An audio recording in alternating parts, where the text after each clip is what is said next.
Makanya kalau kita memang punya komitmen untuk negeri ini, ya sudah Pak, kita mulai dari diri kita dulu. Ya. Jadi kurang lebih seperti itu Pak. Ya, karena kalau kita ya baik itu berkaca pada diri sendiri maupun kepada para koruptor yang tertangkap itu, gitu, pasti mereka juga orang-orang yang berpendidikan kan? Ya, Iya. nggak mungkin mereka wajar lah mereka korupsi dulu nggak sekolah. Pintarnya pintar dalam hal apa Iya. dulu Pak? Itu nggak mungkin. yang membedakan. Iya, dia ya wajar lah dia nggak pernah makan bangku sekolah kalau istilah Betawi Pak. Ini orang-orang yang nggak pernah makan bangku sekolahan, yang nggak juga kan? Mereka juga. Orang yang pendidikannya itu rendah Pak, bagaimana dia bisa main akal-akalan Pak? Kan hanya orang-orang yang memiliki pendidikan tinggi saja Pak, yang jadi, akalnya itu lebih bulus. Nah itu, jadi maksud saya orang pendidikannya makin tinggi, tapi ternyata kejahatan juga makin tinggi juga, bukannya, jadi nggak sebanding antara pendidikan makin tinggi, harusnya kan kearifannya makin tinggi ya, kan kalau misalnya kebijaksanaan, kearifan, bagaimana dia tidak mau berbuat zolim, itu kan harusnya kan makin banyak ilmu kan makin tinggi gitu. Nah itu berarti memang ada masalah dengan pendidikan itu pasti, karena orang pendidikan zaman dulu, orang-orang pintar itu orang bijaksana Pak, orang zaman dulu misalnya kayak Aristoteles, ini kita belum ngomongin Nabi nih ya, Nabi itu udah beda lagi nih.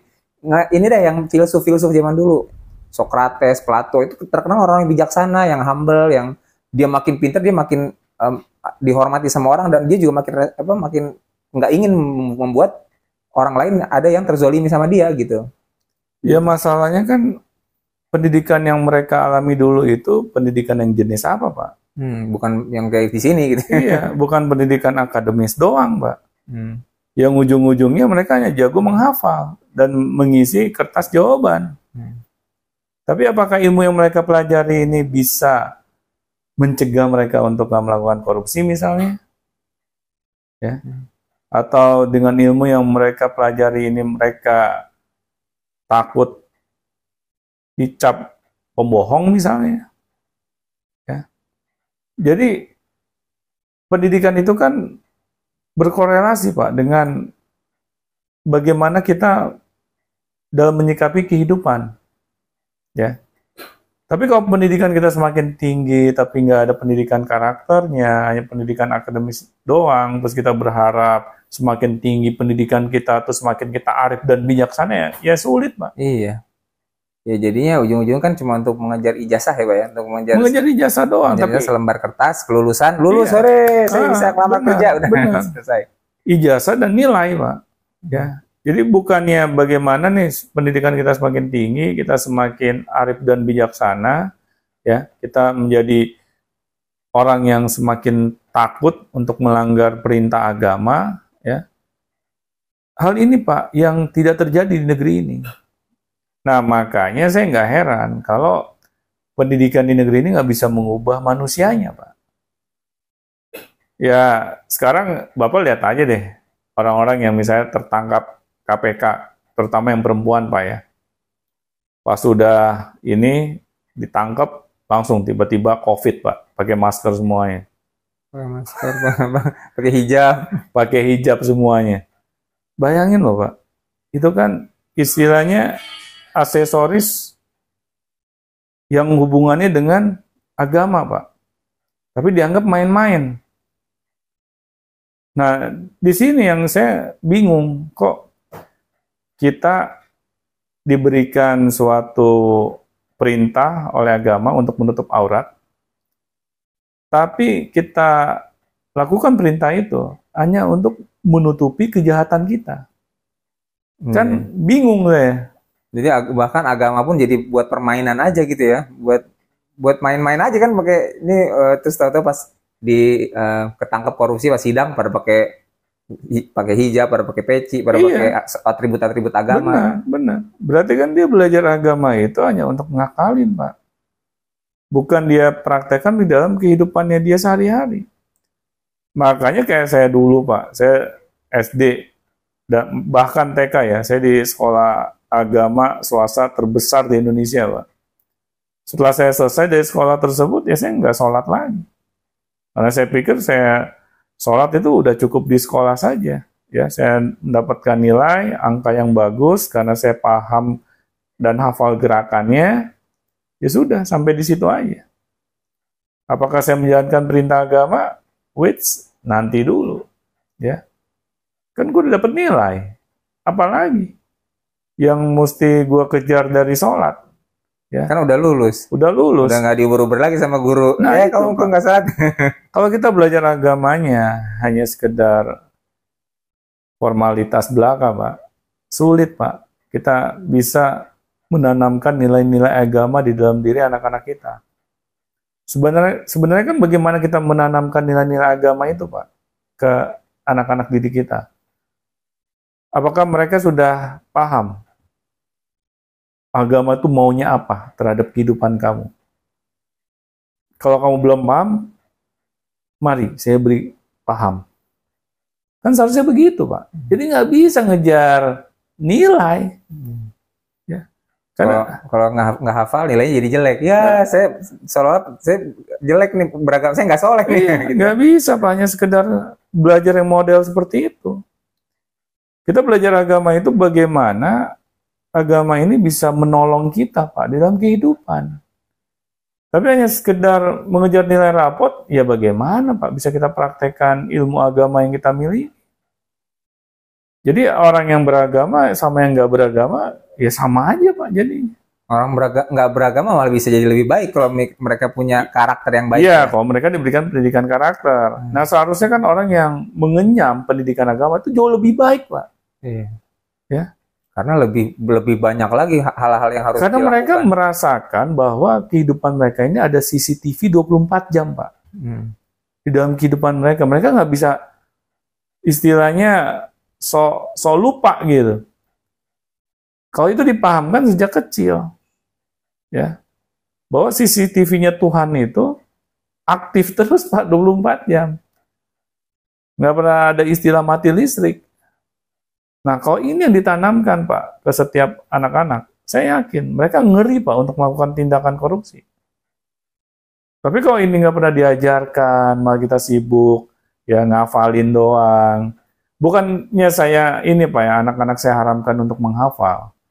Tetapi menghafal itu, apalagi ilmu agama, Pak, itu bukan menjadi tujuan akhir kita. Hafal itu hanya bonus, Pak, dari apa yang kita pahami. Jadi kita tahu, oh maksud misalnya surat Al-Baqarah ayat sekian ini mengatakan seperti ini. Kita tahu, Pak, apa yang kita pahami ini dan yang mengakibatkan kita hafal. Oh, itu ternyata surat Al-Baqarah ayat sekian. Sudah, Pak, kita hafal karena kita paham isinya. Bukan kita balik. Kita hanya hafal, ditanya paham nggak isinya? Jawabannya apa?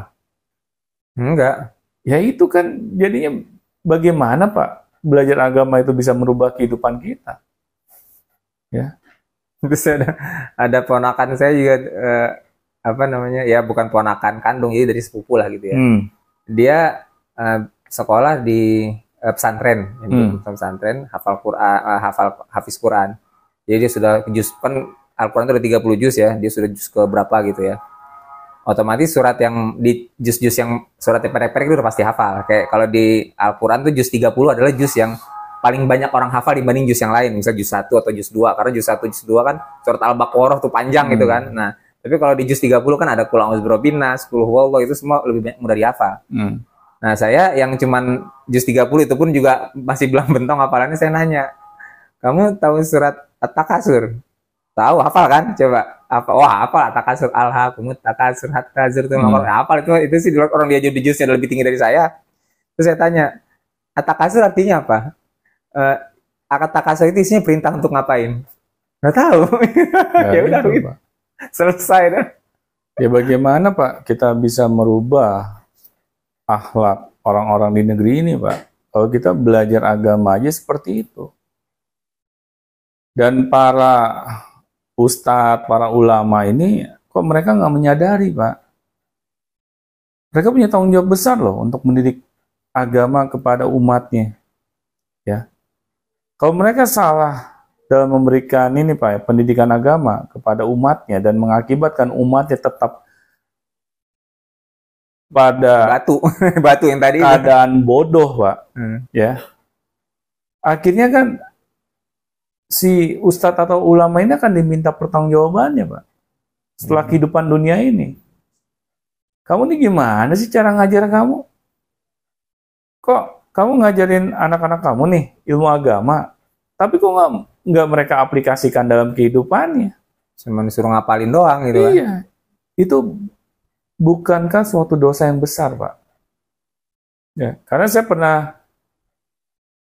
baca, Pak, saya nggak tahu ini ayat atau hadis, malahan yang masuk neraka pertama kali, Pak, itu bukan para Koruptor.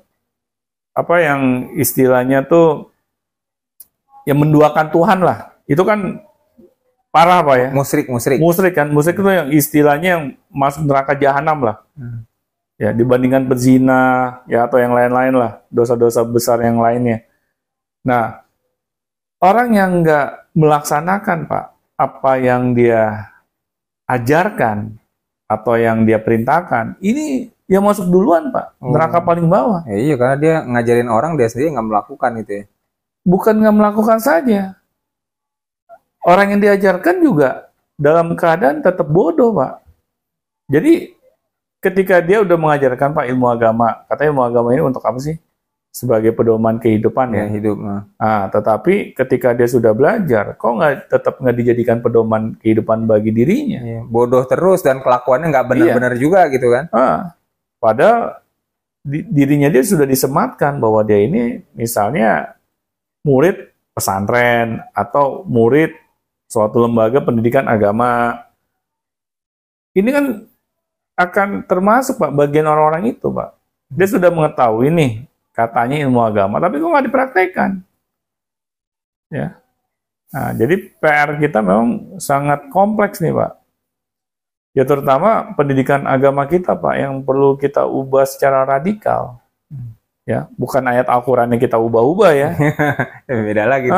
Tapi bagaimana pendidikan agama kita ini bisa memahamkan, Pak, para peserta didiknya. Membuat mereka semakin takut untuk berbuat jahat gitu kan. Itu kan udah pasti ya. Kalau misalnya orang belajar agama tapi nggak takut berbuat jahat, kan buat apa agamanya kita gitu. Bisa takut kan kalau kita paham, Pak. Tapi kalau kita nggak paham, bagaimana kita bisa takut? Kayak misalnya Bapak nih datang ke suatu rumah yang katanya berhantu misalnya.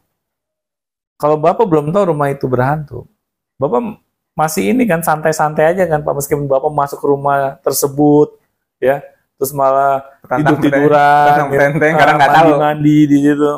Karena kita nggak tahu, Pak. Kita istilahnya nggak punya input, Pak, informasi bahwa rumah itu ternyata berhantu. Tapi kalau kita sudah tahu, Pak, masih mau nggak kita santai-santai di situ, Pak? Masuk aja nggak berani gitu kan? Iya. Nah, berarti kan data itu sangat penting, Pak, yang kita masukkan ke anak-anak didik kita. Agar apa? Agar mereka takut. Tapi takutnya bukan sama hantu, Pak. Iya. Ya? Itu kan cuma perumpamaan. Nah, itu, Pak. Ada lagi, Pak, kira-kira? Baik, sebenarnya waktunya. Ya. Oke, Sobat Beyond Education, ya semoga dengan ngalor ngidul kita ini ada manfaatnya yang bisa teman-teman dapatkan. Karena memang untuk masalah korupsi di negeri kita ini, saya sampai bingung gitu, mau mulai dari mana. Karena ini kan sudah masuk ke zaman reformasi ya. Tapi kok kayaknya nggak ada perubahan juga. Jadi dulu, waktu saya manjat-manjat atapnya gedung DPR tuh kayak nggak ada gunanya gitu. Hanya orang iseng. Iya, nah itu saya rasakan sebagai apa ya, kekecewaan di dalam diri saya. Tapi ya sudahlah, yang penting kita tetap terus berusaha mencintai negeri ini ya. Bagaimanapun juga saya lahir di negeri ini.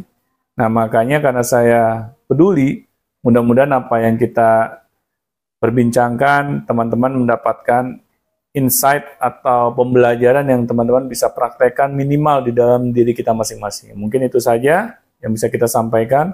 Assalamualaikum warahmatullahi wabarakatuh.